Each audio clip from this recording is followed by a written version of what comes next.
I'm Kenneth Lund. I'd like to show you today how to set up your quilt for machine quilting. This is one of the frames that I build. It's the pantograph type, has a machine on the carriage. So once you get your end frames, your tracks and everything assembled and ready to go, then you're ready to put your quilt onto the rolls, and get the rolls in the frame and begin machine quilting. So the first thing you want to do is you want to start with a roll without any quilt on it, and you want to take the roll, and this will end up being the finished roll, and you want to, with it not in the end frames like you see here, you want to bring it through the throat of your machine, and then you can bring it into the ends of the quilt frame in the position where it will go. Okay, now I want to show you something that's really important. This will save you a lot of hassle.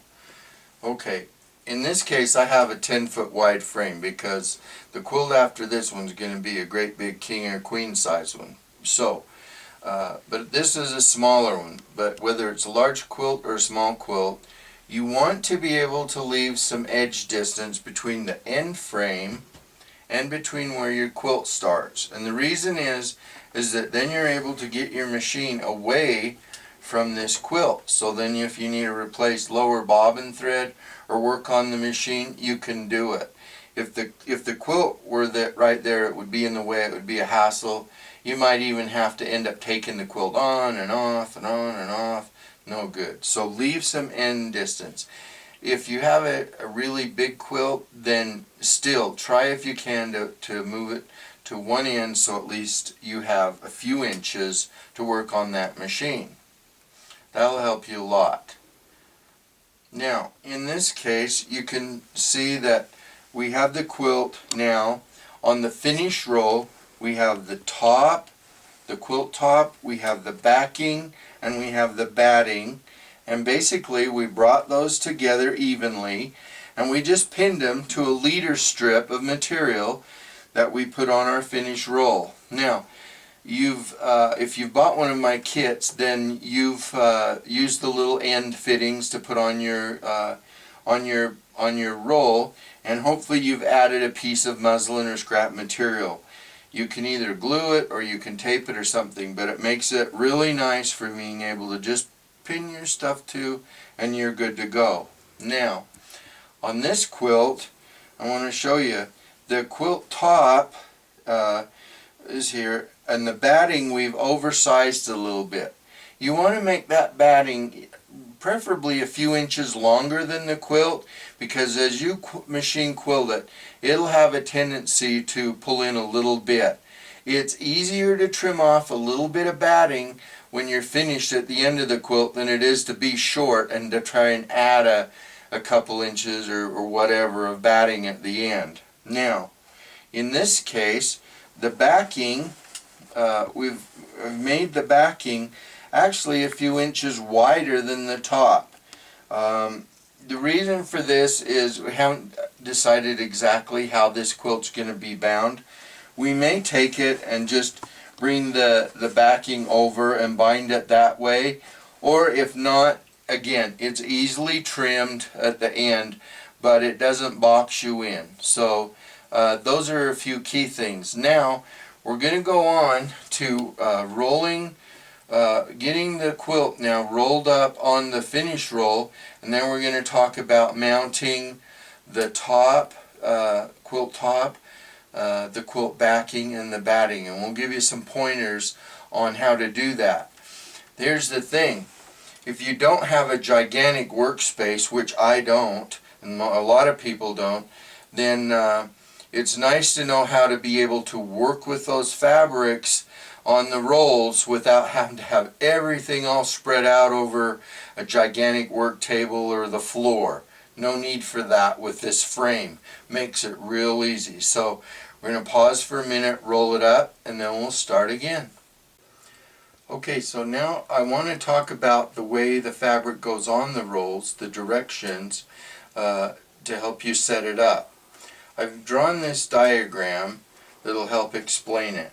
So we have the finished roll that has all of the layers assembled together, and then we have the quilt top roll and the quilt backing roll. Now, the quilt top comes off the bottom of the finish roll, comes down, and just like this to this roll. So really, as it's rolled up, it'll be the wrong side. It'll look like the wrong side of the fabric as it's on the roll. Now, the quilt backing is just the opposite. It comes off the finish roll, down here, and over the top of the roll, and then winds up. The reason for this is that then it leaves both of the layers come together equally, and they lay flat, so you won't get any unevenness or tension. They'll just lay real flat. And then of course the quilt batting goes right in the center of those. Now, most of the frames that I've built are 3-roll machine frames. I am now making a quilt frame that has a 4th roll, so if you have one of those, then the batting can be rolled on that 4th roll. If not, then just roll up the batting, and it kind of sets down, sets down by the handles of the carriage, and you just work with it that way. Okay, now there's something I want to tell you about too. If you have a really big quilt, king size or queen size, then there's always the issue of how big that finished roll can get and what's going to fit in your machine. Most of the home sewing machines have a limited depth and height of this throat. Okay, there's one thing that you can do to kind of trick that, and that is that one, you want to use a thin batting anyway for machine quilting, but you can always do the quilt in halves. You can do work as much as you can on the finished roll to about the middle of the quilt, and then if you have to, you can switch it and reverse it and then do the other half. So that's one way to get bigger quilts with the home sewing machine. I used to think that you were quite limited with doing machine quilting of large quilts with the home sewing machine, but I found that that's really not so, not at all.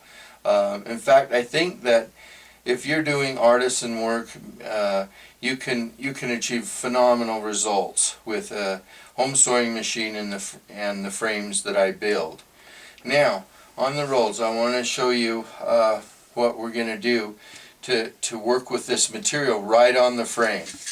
Okay, so we know that we've come off of the end of the frame, and we measure out, and okay, and our quilt top is so many inches over. Alright, so you take that measurement.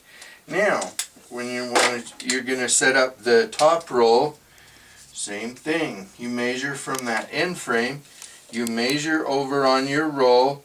If you need to, you can put a little mark on your material where the edge of that quilt top goes, and you can start that way. But by just measuring, getting that, and if your edge of your quilt top is even and good, then your quilt is going to be mounted pretty parallel on the rolls, and so you're off to a good start. So again, measure over the, see where you're at on the top on the finish roll.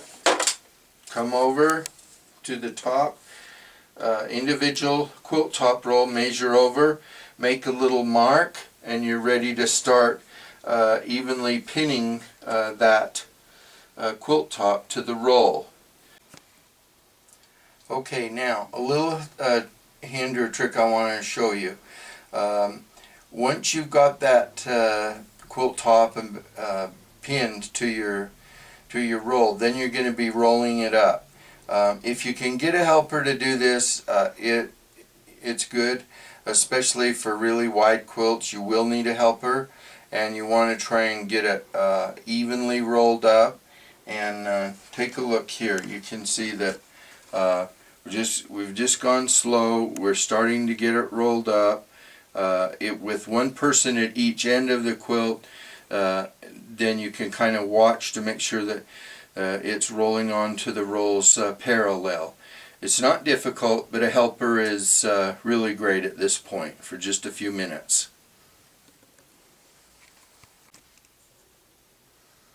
Okay, now I want to tell you about a design consideration to just kind of think about as you're getting your project together.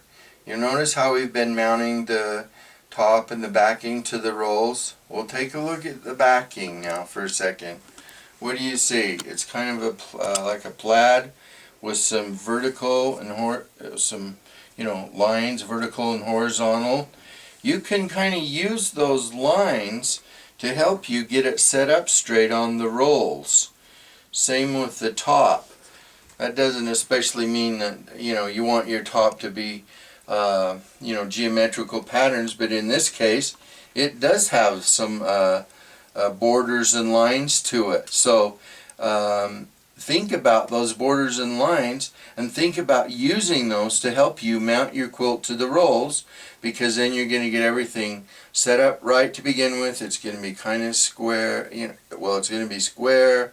It's just going to make your project go really nice. So just some things to think about. Okay, now we have all of the layers mounted in the rolls and the end frame. Okay, but I want to talk about the slots and the adjustment. Okay, so your end frame, you've got slots here to raise the whole frame up or down, and then you also have adjustment in the rolls themselves have slots to come up or down. That's the quilt top and the quilt backing. You want to adjust your side frame up so that the handle on your carriage doesn't interfere with the rolls. Once you get that done, then you want to adjust the quilt backing roll so that the quilt lays nice and flat on your sewing machine table. You don't want it tilted one way or the other. You don't want it to slap the fabric. So that's the next step, adjusting the end frames and adjusting the rolls in the slots so that everything is flat with the table of the machine and that the handle doesn't interfere with any of the rolls and everything moves freely. Okay, now there's another feature of the frame that I want to talk to you about. So far we've been setting it all up, getting it ready to machine quilt. But now, say you're doing a really artistic piece and you actually wanted to do some embellishment on the top of the quilt. Maybe there's areas you want to add something, some buttons or sequins or special stitches or yarns or fabrics. Well, now's a great time to do it, because the frame will, with that top stretched, you don't have to do the individual small areas with like a hoop or something. You can work on it right now. Well, let me show you with the top stretch then, and this isn't stretched real tight, but you can see if you adjust the rolls a little bit and then stretch it, tighten it, there's plenty of room for your hands to do that hand work and the hand sewing. So it's a great feature of the frame, and it's something that you want to think about as you design and put your projects together. It'll give you a lot of possibilities.